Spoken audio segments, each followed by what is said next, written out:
Fellow citizens, allow me to address a silent but deadly crisis confronting our nation today. Alcohol and drug abuse has become a clear and present danger to Kenya's health, security, and economic future.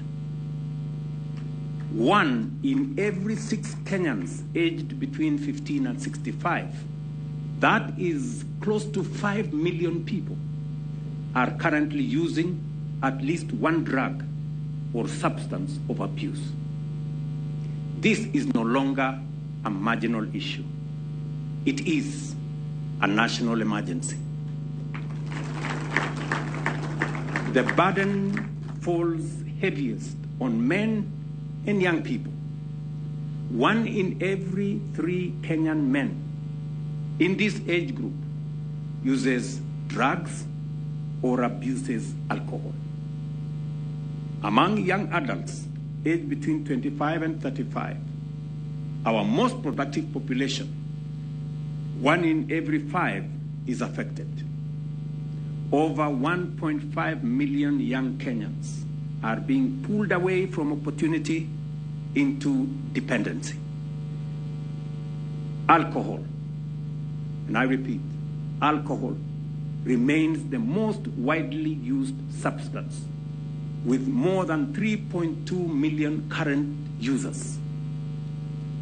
Initiation often occurs between 16 and 20 years, and in some cases, as early as 7 years, exposing children to lifelong harm before even adulthood begins.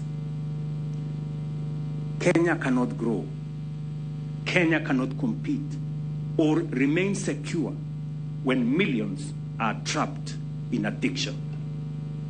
This crisis demands decisive national action. Accordingly, going into the new year, the government will confront alcohol and drug abuse as a national development and security emergency.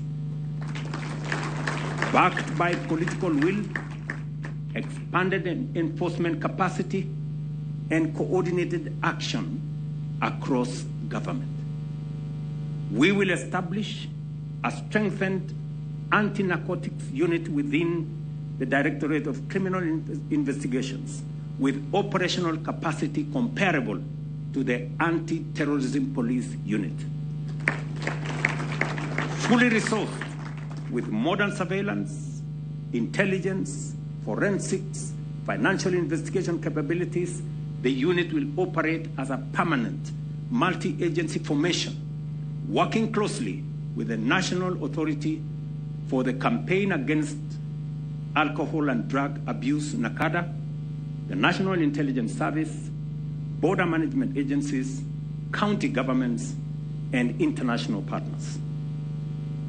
To support this expansion, the unit's strength will be boosted from the current 200 to 700 officers through new recruitment and redeployment, all trained and equipped for national operations against high-level traffickers, financiers, and organized criminal networks.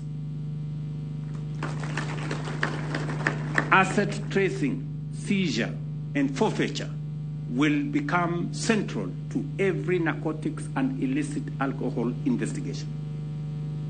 The Asset Recovery Agency will be engaged from the point of seizure, and all assets used or acquired through these activities, including cash, vehicles, land, buildings, and businesses, will be treated as proceeds of crime, promptly frozen, prosecuted, forfeited to the state, and redirected to rehabilitation, prevention, and treatment programs.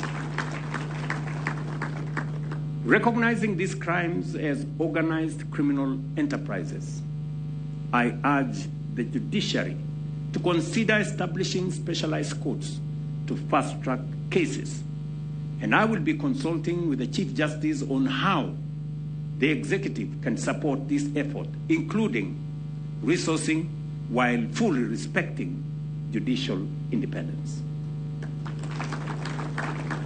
Border security will be strengthened through enhanced capacity for the Border Patrol Unit and the National Police Service, including modern surveillance technologies to monitor movement across our borders.